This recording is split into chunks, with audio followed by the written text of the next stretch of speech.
Obrigado, caro presidente, senador Mozarildo. Queria cumprimentar também o senador Simon, cumprimentar seu filho, sua namorada, que estão aqui.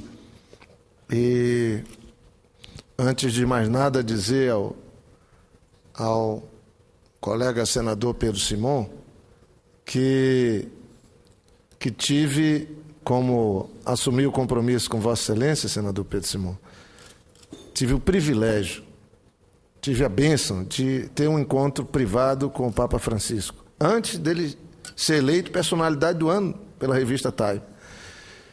E fiquei, mais uma vez, surpreendido. Eu e o arcebispo Dom Moacir, emérito de Porto Velho, que foi bispo no Acre durante 27 anos, Dom Moacir Grec. O Dom Moacir Grec disse: já tive muitos encontros com o Papa. Nunca vi um encontro como esse.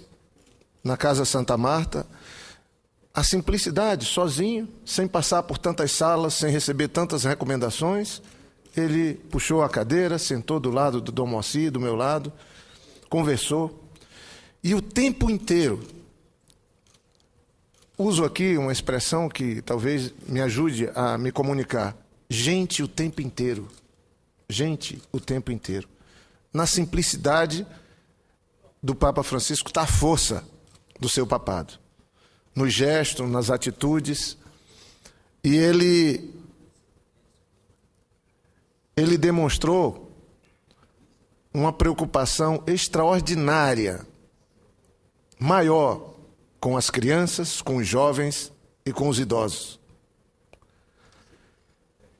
E penso que esses são os desafios que nós temos mesmo, os idosos, as crianças e os jovens. Foi isso que dominou muito a conversa. Claro, a temática ambiental propus a ele, né, modestamente apreciar, e graças também a uma sugestão do próprio ministro Herman Benjamin, entreguei um documento pedindo que ele apreciasse a possibilidade de criar pastoral do meio ambiente. E falando que a busca dele de trabalhar nesse tema ambiental é que estabelece um diálogo com a nossa juventude, que hoje talvez seja o maior desafio dessa humanidade, junto com a fome, com o desemprego, com as crises, mas como lidar? E, obviamente, os idosos. E ele falava com o Dom Moacir sobre isso, a importância de se ter coragem, de estar junto ao povo simples da Amazônia. Mas, caro senador Pedro Simon, nós ficamos por mais de meia hora, talvez 40 minutos ou mais, mas numa conversa que alimenta a alma, o coração, o espírito da gente. E como tinha lhe falado, no final falei que temos aqui um grande senador, que é Vossa Excelência, um senador católico, praticante, com votos, e com a devoção a São Francisco de Assis, e que o senhor estaria lançando um livro e que depois buscaria pessoalmente ter a oportunidade de entregar um livro a ele. Falou que iria mandar por mim, e ele riu. Eu falei: olha, é do Rio Grande do Sul, é um senador que certamente nas ideias, nas teses, se identifica muito com sua santidade. E passei o recado, e eu acho que Vossa Excelência tem que fazer aquilo que me falou aqui. Pedir um encontro com ele, ter esse encontro, levar o seu livro e renovar as suas teses, as suas causas de vida com essa figura extraordinária que é o nosso Papa. Ele realmente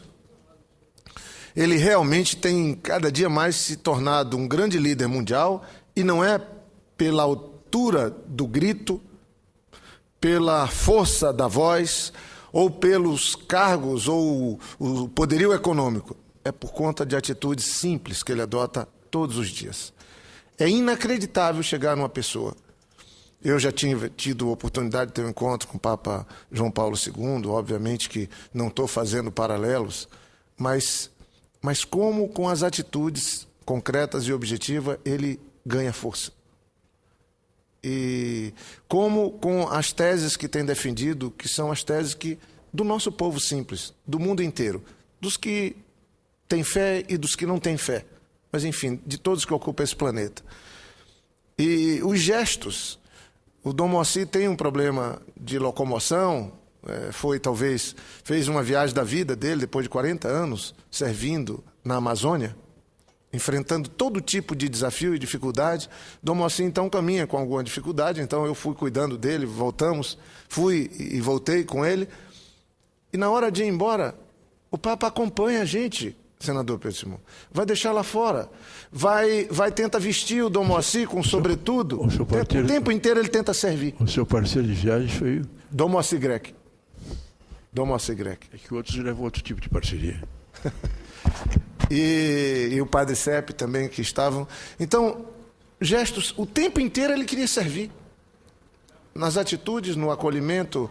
Eu dei para ele uma casa, uma réplica da casa de como moram os seringueiros da Amazônia, os povos da floresta, como nós chamamos. Então, mais adiante eu vou fazer um relato, porque também participei de alguns eventos sobre os 20 anos sem Chico Mendes, mas queria deixar registrado aqui, agradecer a Deus, agradecer o Papa Francisco pela oportunidade. O embaixador do Brasil, o embaixador Denis, no Vaticano, falou que nós fomos os primeiros brasileiros a terem tido o privilégio de, numa visita, ter uma audiência privada, oficial, com o Papa Francisco, e eu me sinto muito honrado. E logo eu vou pôr no meu gabinete, na minha casa, uma fotografia que, para mim, registra um dos momentos mais felizes, mais importantes da minha vida. Estou com minha confiança, minha fé renovada, repactuando meus compromissos com o mandato, com atitudes, como cidadão, principalmente, mas também como senador, trabalhar para que a gente possa ter um mundo melhor, como busca o Papa Francisco e tanta gente nesse mundo. E pretendo fazer isso já na semana que vem, fazendo uma fala aqui, fazendo um registro da visita que fiz também à FAO, ao José Graziano, que é o diretor-geral da FAO. Senador Jorge Viana. Senador Aníbal, com prazer. Se me permite uma parte, gostaria de dizer que a inveja não é um bom sentimento, então não posso dizer que senti inveja, eu quero dizer que me senti muito, muito feliz, porque a própria Bíblia diz que o bom amigo do noivo se sente tão feliz quanto o próprio noivo no dia do casamento.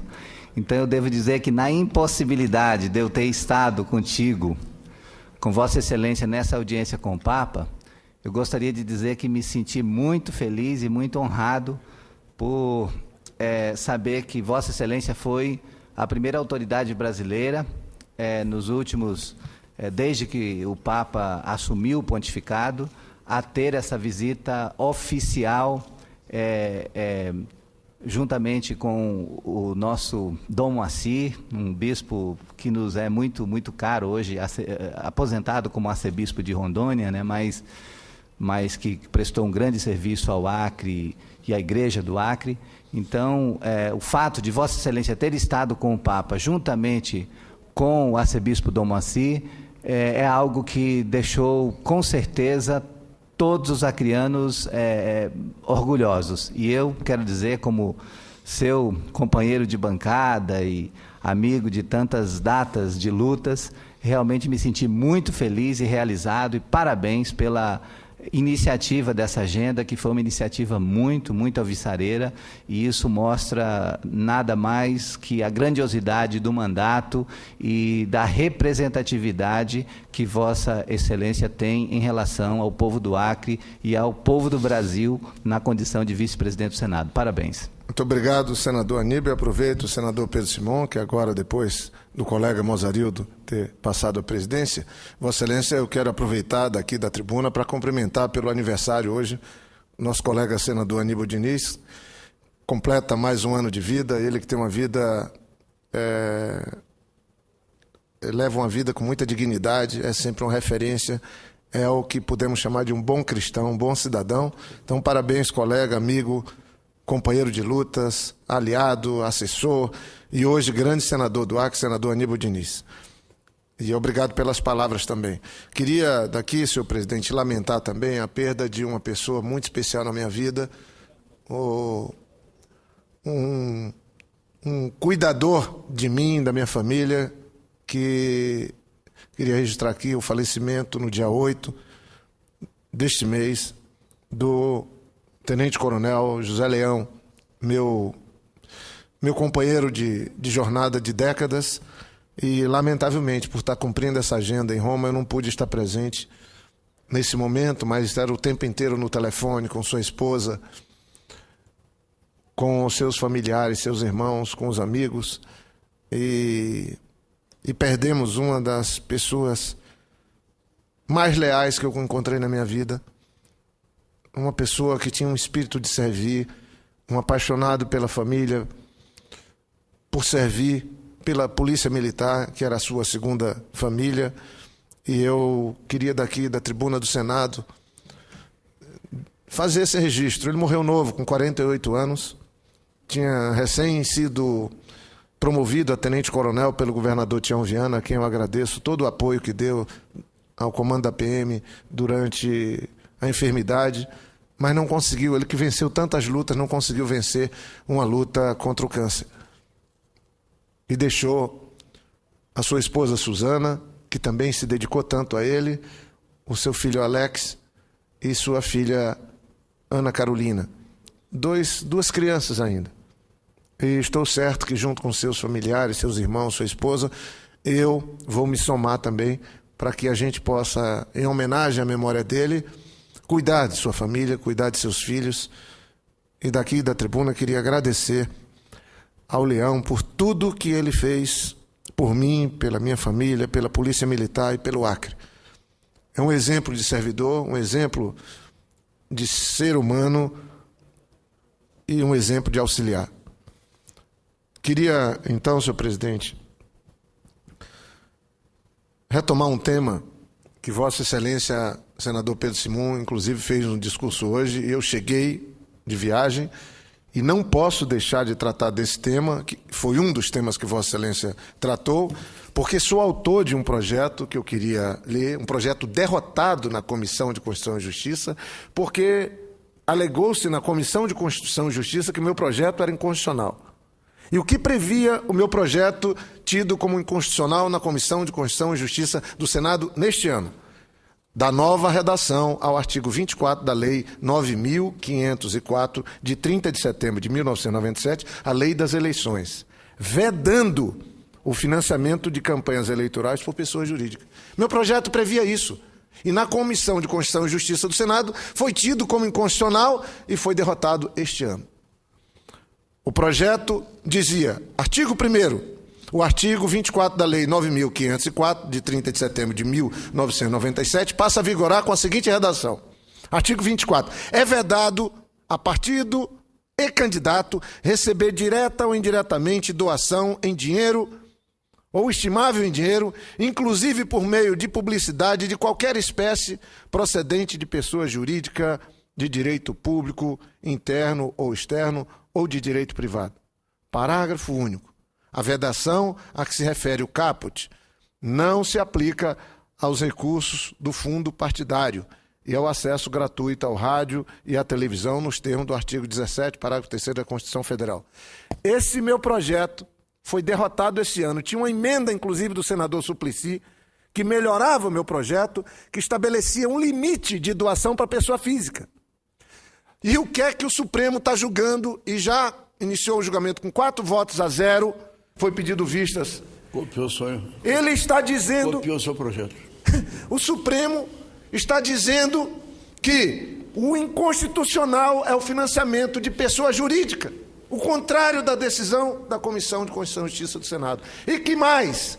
Que a emenda do senador Suplicy também é correta, que estabelece que não pode ser percentual de renda para a doação de pessoa física. Tem que ter um valor nominal definitivo. E nós tínhamos colocado R$700 como teto, para que todos possam doar num limite. Porque não pode ter o cidadão de primeira e segunda categoria, o bilionário e o pobre.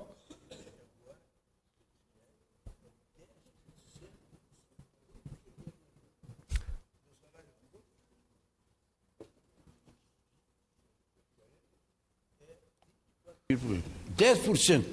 Então, senhor presidente, em R$70. veja como são as coisas. Nós não fazemos a nossa parte. Está estabelecido na Constituição que quem tem que legislar sobre esse assunto é o Congresso Nacional. Eu apresento uma proposta Lutei desde que cheguei aqui por uma reforma política para que saiamos desse noticiário que nos diminui, que desmoraliza o parlamento, que desmoraliza a democracia representativa. A grande maioria dos escândalos nesse país envolvendo detentores de mandato estão vinculados a 2 temas, só 2 temas. Orçamento, os escândalos estão sempre vinculados a orçamento e a financiamento de campanha. Essa história de São Paulo, que Vossa Excelência estava se referindo, o que são esses 500 milhões? 500 milhões, falam que dá 30 mensalões, 40, 50. Estava escondido, arquivado. Ninguém falava disso. Sentaram em cima. Agora está vindo para o Supremo. E o que é que está por trás dessa história de metrô? Não é metrô em São Paulo. Não é trem em São Paulo. Financiamento de campanha. Empresas doando dinheiro para financiar partidos e mandatos. Simples. Por isso que falo, mensalão não foi, não é e não será nunca compra de voto de parlamentar do PT, financiamento de campanha ilegal. Eu apresentei outro projeto transformando em crime Caixa 2. Não é crime no Brasil ter Caixa 2. Então, as duas grandes áreas que a pouco estão desmoralizando os mandatos do parlamento estão vinculados a orçamento e financiamento de campanha. Votei contra, fui contra essa história de orçamento impositivo.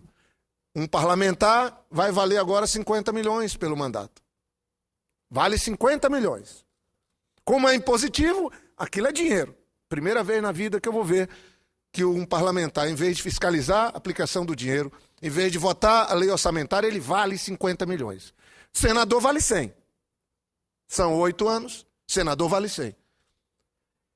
Será que algum vai se arvorar e dizer, não, eu agora vou entrar, vou me candidatar ao Senado, como tenho 100 milhões que eu posso destinar para onde quero, negocio com alguém e tenho 10, pago 10, gasto 90, enfim, e posso alcançar o mandato. Isso não vai terminar bem. Isso não vai terminar bem. Isso não vai dar certo. E isso é chamado de orçamento impositivo. Impositivo das nossas emendas. Que foram reduzidas agora a 0,5% do orçamento. Fiz uma reunião lá no Acre e falei, mas vocês caíram numa situação vexatória. Mas queria então, caro presidente Pedro Simon, caro colega Aníbal, vou dar alguns dados, senador Pedro Simon, para mostrar o quanto que é grave o que o Supremo está votando. Primeiro que ele está indo na sua função, está discutindo fundamento. A proposta é uma iniciativa, não é do Supremo, porque senão vão dizer que o Supremo está legislando sobre eleições. Não, foi provocado pela OAB. Então o Supremo recebeu uma ADI, ou ação direta de inconstitucionalidade, iniciou um julgamento da ação 4.650, ajuizada pelo Conselho Federal da Ordem dos Advogados do Brasil, OAB. Então, o Supremo foi provocado para se manifestar sobre como a Constituição trata financiamento de campanha. E eu faço aqui um parêntese, porque acho que... Só repare, Vossa Excelência, como agora nós temos um novo Supremo. Antigamente, uma vinda dessa levava 2, 3 anos para ser. Ou décadas, às vezes. E já foi para o julgamento. E aí eu queria me prender aqui a uma posição que eu já tinha lido da tribuna aqui, do ministro Toffoli. O ministro Toffoli põe um argumento que é simples. Empresa não vota, não pode ser votada na eleição. Quem vota é o cidadão. A interpretação que os ministros do Supremo estão dando a essa a ação direta de inconstitucionalidade, é simples. Se a empresa não vota, como é que ela pode influenciar na eleição? A eleição é votado e o eleitor e quem é votado. São só 2 figuras, não são 3. Obviamente que através de partidos políticos, mas eu também defendo, inclusive, candidaturas avulsas no futuro. Porque defendi aqui e, lamentavelmente, não passou. Vou ler um trecho dos argumentos do ministro Dias Toffoli. Democracia. Ontem, em plenário, Toffoli, ministro Dias Toffoli, defendeu que cabe às pessoas físicas financiarem a democracia. Se quiserem. Pessoa física. Ou o povo financia a democracia, ou serão os poderes econômicos e financeiros que o farão. Permitir o financiamento por empresa seria desqualificar as eleições e abrir espaço para interferências que Toffoli considera indevida. A hora do voto é um daqueles raros momentos, se não o único, em que há perfeita consumação do princípio da igualdade. O voto da pessoa mais rica deste país vale o mesmo de uma pessoa mais pobre. Isso quem falou foi o ministro Dias Toffoli. Então é óbvio que está claro que estamos praticando uma ilegalidade quando aceitamos que empresas financiem. Vou dar alguns números, senador Simão. No caso do Congresso, nós temos aqui alguns dados, que eu quero dar alguns números. Segundo dados apresentados no debate, em 2002 foram gastos no país, em 2002, na eleição de 2002, 798 milhões de reais. 2002. Em 2012, senador presidente Pedro Simão, foram 4 bilhões e meio. Isso aqui eu estou falando de dados oficiais. Dados oficiais. Tiveram um crescimento de 2002 para 2012 de 471%. E aí nós vamos entender a força do poderio econômico nas eleições. Os gastos per capita no Brasil com campanha, ou seja, o gasto da campanha dividido pelo número de brasileiros, supera os de países como França, Alemanha e Reino Unido. Ou seja, é mais caro eleição no Brasil do que na França, na Alemanha e no Reino Unido. E como proporção ao PIB, gastos em relação ao PIB do Brasil, é maior do que a dos Estados Unidos. Então não tem sentido seguirmos nesse faz de conta de que campanha no Brasil é democrática, que todos podem participar, que basta ser maior de idade e eleitor para se candidatar. Não! O poderio econômico, lamentavelmente, eu queria fazer um apelo à imprensa. A imprensa precisa tratar desse tema pegando o viés correto, mexendo nas causas dos escândalos eleitorais. Fico feliz de ver o Supremo tratando desse tema. Não pode ser diferente. Eu apresentei um projeto exatamente igual à decisão que o Supremo está adotando. E, lamentavelmente, não passou da Comissão de Constituição e Justiça do Senado Federal.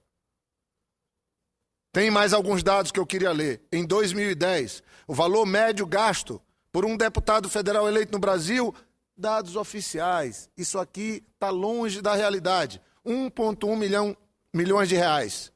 E um senador, 4 milhões e meio de reais. 4 milhões e meio. Alguém gastou muito mais que eu.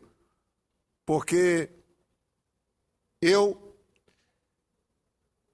em caso pensado, fiz uma campanha absolutamente modesta, levando em conta o conhecimento que o povo do Acre tinha do meu nome, das minhas ideias, das minhas propostas e do trabalho que eu tinha feito no governo.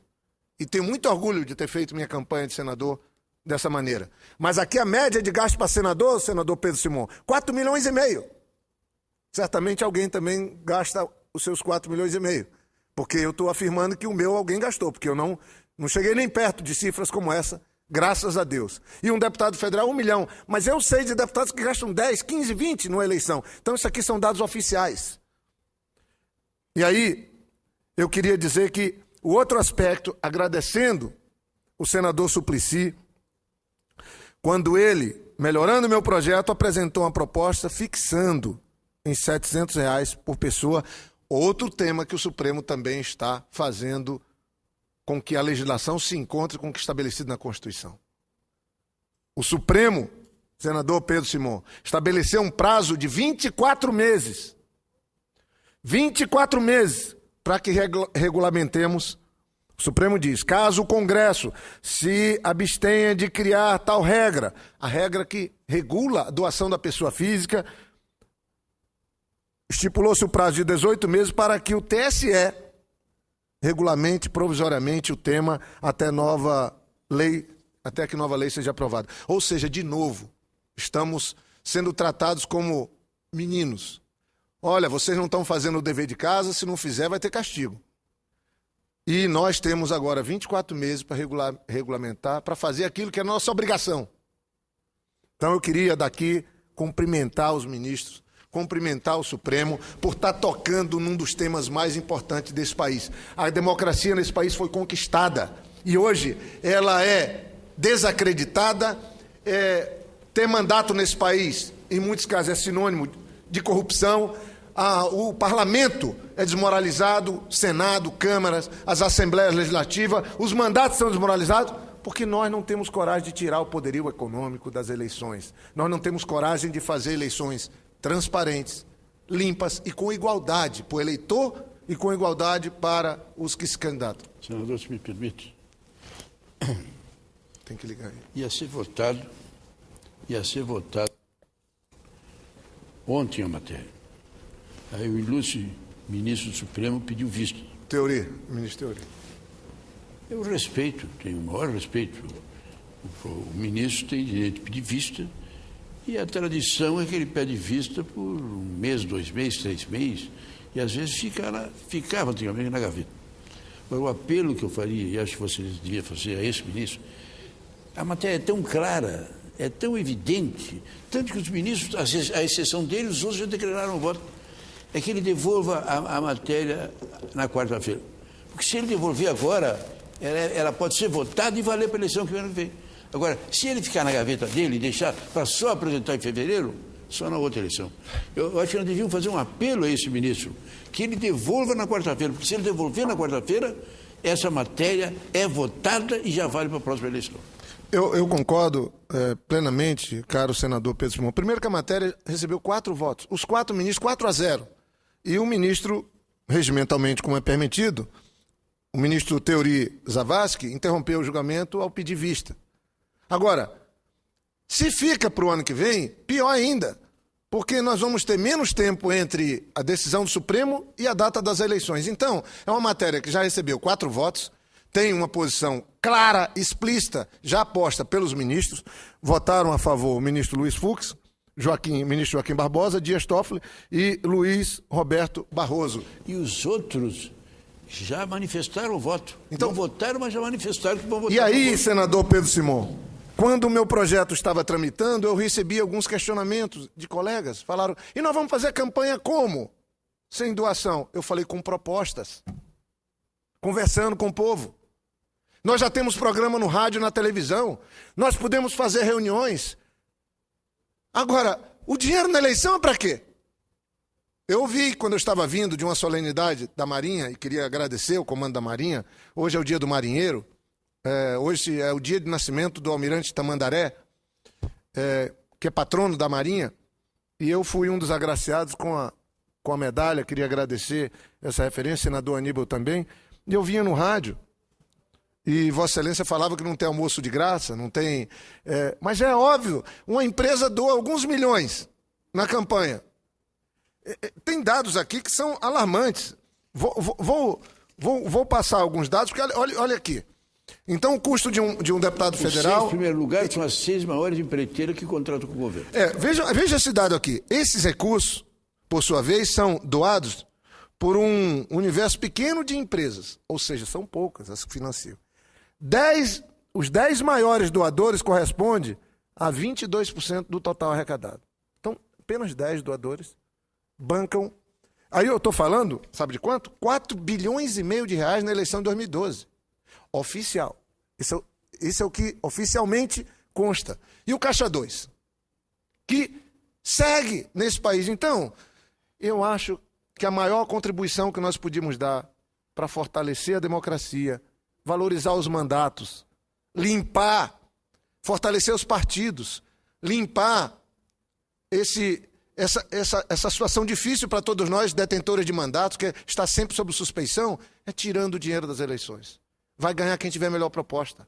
Vai ganhar aquele que tiver assumido compromisso de defender a Constituição, de procurar seguir melhorando a vida do nosso povo nesse país.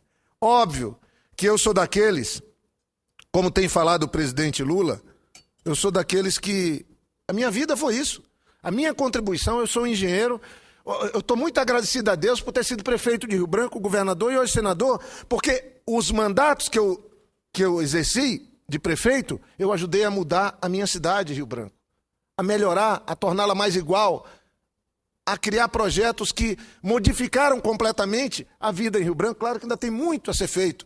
O mesmo fiz no governo do Acre por 8 anos. 8 anos, sem férias, dedicado, trabalhando com uma boa equipe, mobilizando o Estado e tiramos o Acre da ilegalidade, da criminalidade institucionalizada para uma situação de respeito perante do país. Foi a política que me permitiu fazer isso. Foi o mandato dado pelo povo que me permitiu fazer isso. E é isso que eu quero fortalecer. A minha intenção, quando apresentei o projeto proibindo doação de pessoa jurídica, não é para diminuir a política. É para colocá-la num lugar de destaque, de maior importância. Mas para onde vamos? Para onde vamos? Aqui está claro, a campanha eleitoral no Brasil é mais cara do que na França, na Alemanha, no Reino Unido, para citar 3 países. 3 países que são referência de democracia. E dizem que a maior democracia é os Estados Unidos. Do ponto de vista do PIB, a eleição no Brasil é mais cara que a dos Estados Unidos. Está aqui. O presidente Obama foi eleito e reeleito. Ele arrecadou 700 milhões de dólares. E a gente ouve falar no período eleitoral, agora a campanha milionária dos Estados Unidos. Não, ela é milionária porque é transparente. 700 milhões de dólares doado com o máximo de 100 dólares por pessoa. Ele fez uma das campanhas mais caras, porque o cidadão, o eleitor, disse, eu vou dar 100 dólares. E quem deu 100 não pode dar mais 100. E aqui no Brasil, tem que ser as empresas. E aí, o pior é que quem doa também fica suspeito. Se não doa, pode sofrer consequências. Então, eu defendo também o empresário. Nós precisamos libertar os empresários disso, para que eles sejam cobrados e também não sejam perseguidos. É simples. Cada um no seu cada um. O executivo fazendo licitações, cobrando bons serviços no preço adequado. O privado cumprindo o seu papel quando ganha uma licitação, executando um bom serviço e recebendo por aquilo. E nós, políticos, fiscalizando, aprovando orçamento, propondo, sugerindo rumos para o país. Agora, quando se mistura tudo isso, e em vez de você, para se candidatar, em vez de se criar as condições para disputar uma eleição, refletir, debater e construir boas propostas, você contrata 2 bancas. Uma banca de advogado, para se defender, porque a eleição no Brasil não tem fim, é judicializada, e uma banca monetária, um banco. Então, com 2 bancas... E a banca não é para absolver, é para empurrar com a barriga para cair em exercício fim. Então, nós temos uma situação que é insustentável. E nós precisamos mudar isso. Felizmente, o Congresso não fez a reforma política.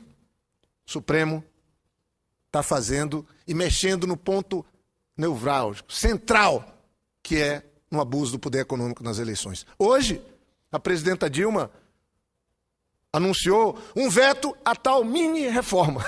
Ela já era mini. Com vetos virou o quê? Era uma mini-reforma. E onde é que pode pôr outdoors, onde é que não pode? E eu achei interessante os vetos que ela fez, porque ela, inclusive, está fazendo com que as coisas... Então não adianta disfarçar. Não, nós não fizemos a reforma política, mas fizemos uma mini-reforma. Nós não precisamos de uma mini-reforma. Nós precisamos de mudança no sistema político desse país. Ontem eu estava no congresso do meu partido, no 5º congresso.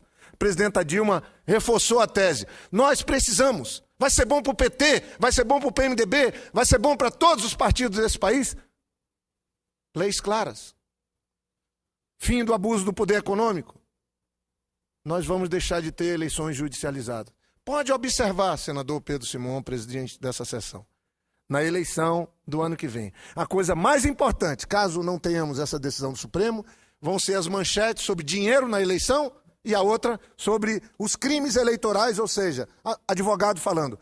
Tem período que advogado fala mais do que os políticos. Por conta, ganha-se um mandato de prefeito, um mês depois, 2 meses, sai, entra outro, depois ele ganha um recurso, volta de novo, as ações não têm fim, porque as regras não são claras, porque o Congresso não cumpriu o seu papel, porque a Câmara e o Senado não votaram a reforma política. Então eu concluo agradecendo o tempo e dizendo que estou hoje satisfeito. Meu projeto de aperfeiçoamento da lei das eleições no país, derrotado na Comissão de Constituição e Justiça, foi ressuscitado pelo Supremo. Me sinto assim. Foi ressuscitado pelo Supremo. Na íntegra, o que eles estão votando é exatamente o texto que está aqui. Só isso. Fica vedado a doação, contribuição direta ou indireta de pessoa jurídica para a eleição. Com um argumento simples. Empresa não vota, não pode ser votada, não pode ser parte da eleição. Tão claro na Constituição e tão difícil da gente entender. Eu estou lendo um livro, agora da República, li os 2 do Getúlio, do Lira Neto, e estou mergulhando agora, lendo o livro que trata da República. A nossa República, que Rui Barbosa está aí, era um apoiador discreto. A nossa República foi vendida, ela nunca se firmou, por conta de... foi vendida como um milagre. Né? E eu vejo lá, desde a primeira Constituição, desde a primeira, o poderio econômico colocado. Só vota quem tiver renda tal. Depois aumentaram o poder de compra, só pode votar quem tiver uma renda maior, R$200 mil anuais. O poderio econômico estava colocado lá, na origem. Por isso que a gente tem tantos problemas nesse tempo todo de república. Se quisermos refundar a república, agora a República Democrática do Brasil, do novo milênio, do novo século, temos que tirar o poderio econômico das eleições. E aí eu quero ver quem é que vai gastar sola de sapato, garganta, fazer reuniões, conversar com o povo, mostrar a cara, andar nos mercados, andar nos bairros, subir nos rios, andar nos seringais, para poder convencer as pessoas de que é merecedor do voto. A eleição, do jeito que está sendo cada vez mais midiática, cada vez mais mentirosa, mais artificial, só vai gerar mais escândalo e mais diminuição do prestígio do parlamento. E esse parlamento, que Niemeyer, com Lúcio Costa, colocou na Praça dos Três Poderes, mais à frente e mais ao alto, hoje eu posso dizer que está mais atrás e mais abaixo. E poderá vir para o lugar que simbolicamente está, mais acima, mais ao centro e mais ao alto. Porque se todo o poder emana do povo, aqui deveria ser a instituição mais respeitada desse país. O Senado é a mais antiga instituição da República. Mas certamente nós disputamos hoje os últimos lugares. E disputamos por conta de que estamos sendo desmoralizados pela força do poderio econômico no nosso meio. Muito obrigado, presidente, e pelo tempo que me permitiu usar aqui na tribuna.